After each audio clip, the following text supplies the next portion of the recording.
সরাসরি দর্শকদের দেখানো যায়। একটা লিস্ট ইতিমধ্যেই হাতে এসেছে এবং যেখানে তুমি দেখতে পাবে, আমার চিত্র সাংবাদিক নিখিলকে বলবো দেখাতে, দেখো একদম এখানে রেট ধরে ধরে লেখা রয়েছে, কতজন প্রমোটার কত টাকা করে দিয়েছে। দেখো নস্কর, জয় নস্কর, সেখানে প্রায় 1 লক্ষ টাকা, ডিউ 50,000 টাকা, এই যে এখানে লেখা রয়েছে। অয়ন দাস 50,000, মামা 68,000। তারপরে দেখো নিচে এখানে রয়েছে 5 লক্ষ এবং এখানে RN টেগোর অর্থাৎ একটি বাইপাসের ধারের বেসরকারি হাসপাতাল, সেখানে 3 লক্ষ। অভিদীপ্তা বলে একটি অ্যাপার্টমেন্ট রয়েছে, সেখানে 3 লক্ষ। আরও একটি বাইপাসের ধারের বেসরকারি হাসপাতাল 2 লক্ষ। ডি ব্লক 50 লক্ষ। তারপরে আরও একটি বাইপাসের ধারের বেসরকারি হাসপাতাল 2,22,000। আরও একটি বেসরকারি হাসপাতাল 90,764।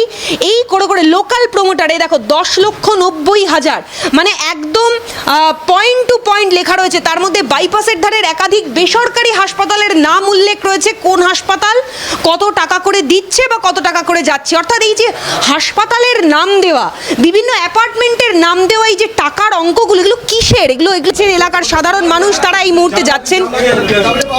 যদি সম্ভব হয় দেখানোর চেষ্টা করবো একেবারে ওয়ার্ড অফিসের পিছন দিকে একটা ছবি। তুমি দেখো এখানে খাট রয়েছে, ডাইনিং টেবিল রয়েছে।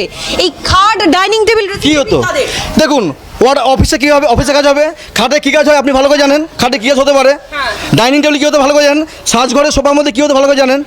খাটে খাটে খাটে কাজ করেছে, ডাইনিং টেবিলে কাজ করেছে, ওয়ার্ড অফিসে কাজ করেছে। ওপরে কি রয়েছে আলমারির কথা বলছিলেন আপনারা, ফলে তোমাকে বিভিন্ন ছবি দেখাচ্ছি। দেখো একটা ঘরের ছবি দেখালাম যেখানে ছিল হচ্ছে একটি খাট, ডাইনিং টেবিল।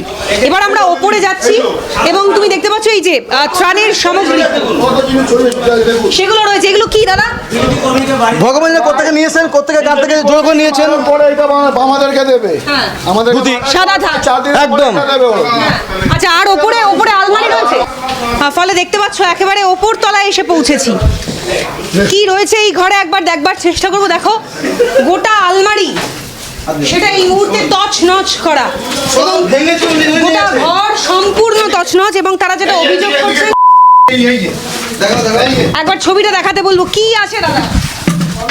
এই ওয়ার্ড অফিসে ফলে ক্ষতিকর জিনিসপত্র সেগুলো উদ্ধার হচ্ছে, ফলে খুব স্বাভাবিকভাবেই প্রশ্নটা উঠছে কি হয় আপনি ভালো করে জানেন, কি হয় কি হয় আপনি বুঝে নিন। অফিস করে থাকবে কেন, খাট থাকবে।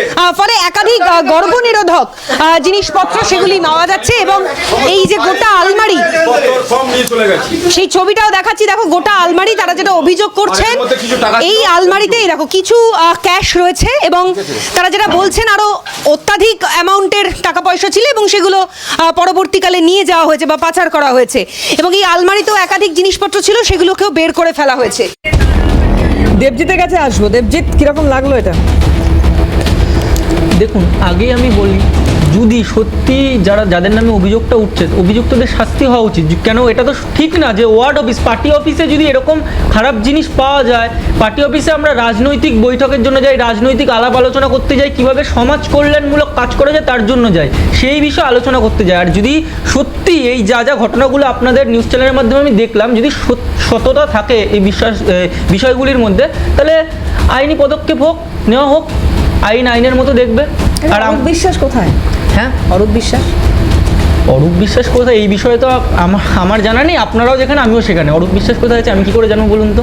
খালিদা হাসছেন কেন আপনি? হাসিকে কোটটা দেখে আপনার হাসি? দেবজিৎকে আমি প্রথম ফেস করলাম তো সেই জন্য বলছি, ভালো ছেলে, কথা বলছে। কিন্তু যে বিষয়টা যেটা দেখতে পাচ্ছি, তৃণমূল কংগ্রেস যে এরকম খাট ছাড়া ওদের অফিস হয় না, এই প্রথম দেখলাম। মশারিও দেখা যাচ্ছে পাশে এবং তার সঙ্গে কন্ডোমস, তারপরে হলো পিল, এগুলো সব দেখা যাচ্ছে। খুব দুর্ভাগ্য যে এরা এত বিলাসিতায় ব্যস্ত ছিল, প্রশাসন কিভাবে চলছে সেটা দেখার এদের প্রয়োজন ছিল না। সেই জন্য আমরা যেটা বলছি, আপাদমস্তক, এটা তো কলকাতায়, এটা গ্রামে যদি যান, গ্রামীণ জেলাগুলোতেও দেখবেন একই অবস্থা। তাহলে এটা চলছিলটা কি বলছে মমতা বন্দ্যোপাধ্যায় জানে না। দিদি জানে না এটা কখনো হয়, উনি বলছে আমি একাই 100 আছি, আজকে একটা আবার কথা জানে বলি না। যে যত এটা কি যত হচ্ছে? একে একে শুনি প্লিজ, একে একে একটু শুনে, একটু শেষ সেই করে জন্য দিন আলিদা। হ্যাঁ সেই জন্য আমাদের যেটা কথা, এই সরকারের যাওয়ার প্রয়োজন ছিল। সত্যি সত্যি বাংলার মানুষ বিদায় দিয়েছে। বাংলার মানুষকে আমরা কৃতজ্ঞতা জানাই, ধন্যবাদ জানাই, নমস্কার জানাই, প্রণাম জানাই যে আপনারা সত্যি সত্যি একটা বাংলার একটা দুর্যোগের হাত থেকে আপনারা বাঁচিয়েছেন। আসুন না সবাই মিলে নতুন বাংলা গড়ে তুলি, সোনার বাংলা আমরা গড়ে তুলি, দেখা যাচ্ছে। সেই অঙ্গীকার হ্যাঁ, আমাদের সোনার বাংলা দিতে হবে। হচ্ছে আমি মানুষের বুঝতে উচ্ছেদের বাংলা, হচ্ছে মানুষের পেটে লাথি মারছে, মানুষের জীবিকা খেয়ে নিচ্ছে। তাহলে এই বাংলা কোনো সোনার বাংলা হতে পারে না। মানুষের অশ্রুর জল যেই বাংলায় বইছে, যেই বাংলায় মানুষ না খেতে পেয়ে মরে যাচ্ছে, যাদের জীবিকা কেন হচ্ছে, চোরেরা মার খাচ্ছে, আবার অশ্রু জল হচ্ছে। 15 বছর হ্যাঁ, চোরেরা মার খাচ্ছে, ডিম থেরাপি হচ্ছে, আপনি বলছেন অশ্রু জল হচ্ছে।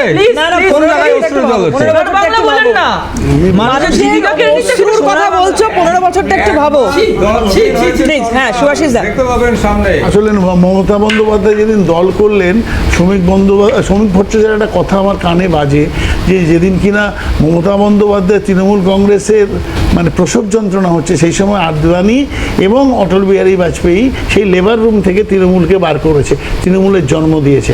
সুতরাং এটা মনে আছে আমাদের প্রত্যেকের যে ডিএনএ তো তৃণমূল যা, বিজেপিরও তা। কারণ ভারতবর্ষের প্রধানমন্ত্রী এপস্টিনের নিষিদ্ধ পল্লীতে যাতায়াত করেন, সেই দল থেকে তৈরি করা আরেকটা তৃণমূল কংগ্রেস এই জিনিস করছে, খাট বিছানায় মানে জিনিস পাওয়া যাচ্ছে। যাই হোক, এইটুকু সচেতনতা আছে যে যাতে জনসংখ্যা না বাড়ে তার দিকে যথেষ্ট চোখ রেখেছেন তৃণমূলের নেতারা। এইটা একটা এর মধ্যে প্লাস পয়েন্ট আমি খুঁজে পাচ্ছি, আর কিছু পাচ্ছি না। তবে এই জিনিস ভারতবর্ষে বিজেপিও যেমন দেখিয়েছে, তৃণমূলও দেখাচ্ছে। ও দুটো দল একদম সোনায় বাঁধিয়ে রাখার দল একদম। বেশ, আচ্ছা খুব ছোট করে। ছোট্ট করে, সেটা হলো অনেক তো সমস্ত দল, রাজনৈতিক দল নিয়ে আলোচনা হলো, সমালোচনা হলো। একটা কথা আপনাদের মাধ্যমে আমি বাংলা তথা ভারতবর্ষের সমস্ত মানুষকে জানাতে চাই।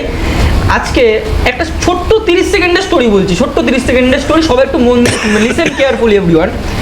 আজকে আমি যখন এই সিএন নিউজে আসার আগে একটি বন্ধু আমাকে জিজ্ঞাসা করলো যে দেবজিৎ, আমাদের দেশের বিমানবন্দর বন্ধ, রেল স্টেশন 6টা বিমানবন্দর, 13টা বন্ধ, rail station, LIC share, BSNL এর টাওয়ার, লিস্ট শেষ হবে না দেবজিৎ। যদি তুই খাতায় লিখতে থাকিস লিস্ট শেষ হবে না। সব কিছুই তো আমাদের যশস্বী অনারেবল প্রাইম মিনিস্টার বাবা নরেন্দ্র দামোদর দাস মোদী বিক্রি করে দিয়েছে। তাহলে তো বিক্রি করে অনেক অনেক টাকা পেয়েছে, অনেক অনেক কোটি টাকা পেয়েছে। বললাম হ্যাঁ অবশ্যই তো পেয়েছে।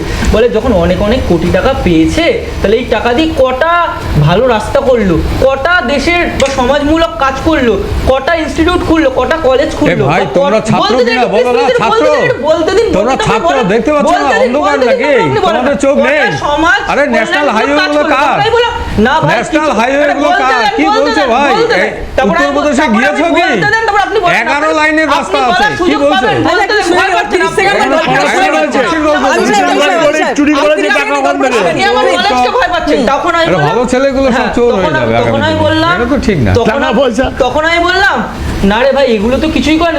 তখন আমার বন্ধুরা বললো তাহলে কি করলো? তখন আমি বললাম কি বলছিস তুই, ভুল বলছিস। যখন এত কিছু জিনিস বেচে দিয়েছে, এত টাকা পেয়েছে, কিনেছে না নিজের দলের জন্য, নিজের দলের সাথে ইডি কিনলো, সিবিআই কিনলো, ইসিআই কিনলো, মিডিয়া কিনলো। ইডি কিনলো বিরোধী ধরার জন্য, সিবিআই কিনলো মানুষকে ভয় দেখানোর জন্য, নেতার অপোজিশনদের ভয় দেখানোর জন্য, আর ইসিআই কিনলো ভোট চুরির জন্য। তার সবচেয়ে বড় তুমি বেরোলে ডিম খেতে পারো, কিন্তু তুমি বেরোলে ডিম খেতে পারো। এই যে যাতা বলছে আলী সাহেব কি বলছে, বুঝতে পারছেন আপনারা? কি বলছে যে এগুলো? এক হাতে কিনছে আর এক হাতে দেশকে না না না, তুমি সাবধানে বাড়ি যাবে কিন্তু দেবজিৎ, সাবধানে বাড়ি যাবে।